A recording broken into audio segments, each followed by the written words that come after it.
بسم اللہ الرحمن الرحیم۔ السلام علیکم، کیسے ہیں آپ سب لوگ؟ میں امید کرتا ہوں آپ سب لوگ خیریت سے ہوں گے، ٹھیک ٹھاک ہوں گے۔ آج ہم ناول مداری کی ایک اور نیو ایپیسوڈ پڑھیں گے۔ شروع کرتے ہیں ناول مداری۔ اس نے کرایہ لیتے ہوئے پھر مجھ سے معافی مانگی کہ اس کی لا علمی کی وجہ سے میرے قومی جذبات کو ٹھیس پہنچی، اور میں نے بڑی فراخ دلی سے اسے معاف کر دیا۔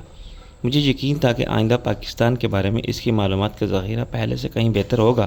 جہاں ہم ٹیکسی سے اترے تھے وہ کچھ کمرشل اور کچھ رہائشی علاقہ تھا۔ سڑک کے ساتھ ساتھ کاروباری اداروں کے سائن بورڈ تھے جن کے گیٹ بند پڑے تھے۔ کچھ عمارتوں کے اوپر والے حصے روشن تھے اور آباد نظر آتے تھے۔ اینی نے میرے ساتھ چلتے چلتے ایک گیٹ کی طرف اشارہ کیا۔ یہی ہے وہ جگہ۔ میں نے کہا پکا پتہ ہے نا؟ بعد میں مت کہنا کہ رات کے وقت پتہ نہیں چلا۔ اینی نے مجھے ایک چابی دی۔ ہم نے نیا تالا لگا دیا تھا، یہ اس کی چابی ہے۔ سڑک پر سے کبھی کبھار کوئی گاڑی گزر جاتی تھی۔ دور سے ایک پولیس مین ٹہلتا ہوا ہماری طرف آ رہا تھا۔ میں نے ایک چابی لگا کے قفل کھولا تو وہ پلٹ گیا۔ میں نے گیٹ بند کیا اور تقریباً اندھیرے میں گرد و پیش کا جائزہ لینے کی کوشش کی۔ یہ تقریباً 50 گز چوڑا اور 100 گز لمبا احاطہ تھا، جس میں دو سائڈ پر بیرک جیسی عمارت بنی ہوئی تھی۔ درمیان کی خالی جگہ بہت پر کرنے سے گتے کے ڈبے اور لکڑی کے کریٹ رکھے ہوئے تھے، لیکن احاطے کی تاریکی اور ویرانی بتاتی تھی کہ ایک مدت سے یہاں نہ کوئی آیا نہ گیا۔ شاید کوئی گودام تھا جو اب کسی کے بھی زیر استعمال نہیں تھا۔ اندر کی ساری لائٹس آف تھیں۔ جو کچھ میں دیکھ رہا تھا باہر سے آنے والے دھندلے اجالے میں دیکھ رہا تھا۔ بس سے کچھ چھوٹی وین احاطے میں بائیں طرف کھڑی تھی۔ اندھیرے میں بھی اس کی لال اور نیلی پٹیاں بہت واضح تھیں، مگر ان کا غور سے جائزہ لینا ممکن نہیں تھا۔ میں نے ڈرائیور کی سیٹ پر چڑھ کے چابی لگائی اور انجن سٹارٹ کیا، پھر نیچے اترا اور گیٹ کھولنے گیا۔ اینی میرے ساتھ بیٹھ گئی تو میں نے وین کو باہر نکالا اور ایک بار پھر گیٹ بند کر کے تالا لگانے اترا۔ اس وقت میں نے پھر دور سے گشت پر معمور پولیس مین کی پرچھائی سی دیکھی اور فوراً وین کو آگے بڑھایا۔ رات کے وقت راستے کچھ اجنبی سے لگتے تھے اور سڑکوں کا جغرافیہ کچھ کنفیوز کرتا تھا۔ میں نے دو جگہ رک کر نقشہ دیکھا جو عاقل نے بتایا تھا اور چلتا گیا۔ تقریباً 35 منٹ کے بعد میں نے وین کو اس بلڈنگ کے سامنے روک دیا، جس کے فرسٹ فلور کے ایک اپارٹمنٹ میں اصل اور نقل نوادرات کا وہ ذخیرہ محفوظ تھا جو میرے وطن سے اسمگل کر کے لایا گیا تھا۔ میں نے اینی سے کہا دیکھو ہمارے پاس ڈائریکٹ ایکشن کے سوائے کوئی راستہ نہیں۔ وہ بولی کیا مطلب؟ مطلب یہ کہ ہم سوچ بچار اور منصوبہ بندی میں وقت ضائع نہیں کر سکتے۔ ہم ایک ساتھ چلتے ہوئے سیدھے گارڈز کے پاس جائیں گے اور گن پوائنٹ پر ان سے کہیں گے کہ خاموشی سے دروازہ کھول دو۔ ٹھیک ہے، میرا کام صرف تعمیل کرنا ہے۔ میں نے کہا اگر گارڈز حلق سے ذرا بھی آواز دے تو اسے ناک آؤٹ کر دینا۔ ڈرنا بلکہ نظر آنے کی کوشش کرو، کچھ ہنسو یا باتیں کرو۔ اینی نے اقرار میں سر ہلایا، میرے ساتھ چلنے لگی۔ اسے کچھ نوجوان لڑکے لڑکیاں نشے میں جھومتے گاتے اترے۔ ایک نوجوان نے جس کا ایک ہاتھ اپنی گرل فرینڈ کی کمر کے گرد حمائل تھا غور سے اینی کو دیکھ کے کہا پریٹی گرل، اور مجھے آنکھ ماری۔ اس کی گرل فرینڈ نے اسے اپنی تعریف سمجھا تو وہ میں ہوں ویٹر، تو وہ میں ہوں ڈیئر۔ فرسٹ فلور پر پہنچنے میں نے بولنا شروع کر دیا، پتہ نہیں کس ایڈیٹ نے تمہیں مشورہ دیا تھا کہ یہ فلم دیکھو۔ اینی نے خفگی سے کہا فلم تو اچھی تھی، تمہیں پسند نہیں آئی تو میں کیا کروں؟ ہم آپس میں لڑتے جھگڑتے ایک ایک قدم بڑھانے لگے۔ میں نے مقفل دروازے کے باہر اسٹول پر زندگی سے بیزار بیٹھے ہوئے دونوں گارڈ کو دیکھا۔ ان میں سے ایک سگریٹ پی رہا تھا اور دوسرا اونگھ رہا تھا۔ سگریٹ پینے والے نے بڑی دلچسپی سے اینی کو دیکھا۔ ان کے قریب سے گزرے ہوئے ہم ایک ساتھ رک گئے۔ یہ ان کے لیے اتنا غیر متوقع اور اچانک تھا کہ انہیں اپنی گن نکالنے کا موقع ہی نہیں ملا۔ ہمارے آگے پیچھے کوئی نہیں تھا۔ میں نے پرسکون لہجے میں کہا تمہارے حلق سے آواز نکلی تو وہ تمہاری آخری آواز ہوگی۔ اینی نے اتنے پرسکون انداز میں حکم دیا خاموشی سے دروازہ کھول دو۔ جو شخص میرے نشانے پر تھا بولے بنا نہ رہ سکا، کیا بکواس ہے۔ میں نے اس کی گردن پر ایک ہاتھ ایسے مارا کہ اس کا منہ کھلا کر رہ گیا اور گردن ایک طرف ڈھلک گئی۔ میں نے اسے گرنے نہیں دیا، وہ اسٹول پر ویسے ہی بیٹھا رہا۔ یوں لگتا تھا جیسے میں اس سے الگ کھڑا کر رہا ہوں۔ چابی کس کے پاس ہے؟ اینی نے کہا۔ میرے پاس، دوسرے نے خوف اور دہشت سے کانپتی آواز میں کہا۔ میں کھولتا ہوں دروازہ۔ اینی نے اسے اٹھنے کا موقع دیا تو اس نے جب خالی جیب سے چابی نکالی تو تالا کھول دیا۔ اینی نے اسے آگے دھکیلا اور اندر لے گئی۔ میں نے دوسرے شخص کو بغل میں ہاتھ دے کر اٹھایا اور اندر گھسیٹ لیا۔ یہ 2 منٹ انتہائی خطرناک تھے۔ جب کوئی ہمیں دیکھ لیتا تو شاید خاموش نہ رہ سکتا تھا۔ دروازہ بند کر کے میں نے سکون کا سانس لیا اور گارڈ کو چھوڑ دیا۔ وہ وہیں فرش پر ڈھیر ہو گیا تھا۔ دوسرا گارڈ اسے دہشت سے دیکھتا رہا اور غالباً وہ اپنے ساتھی کو مردہ سمجھ رہا تھا۔ مجھے مت مارو پلیز۔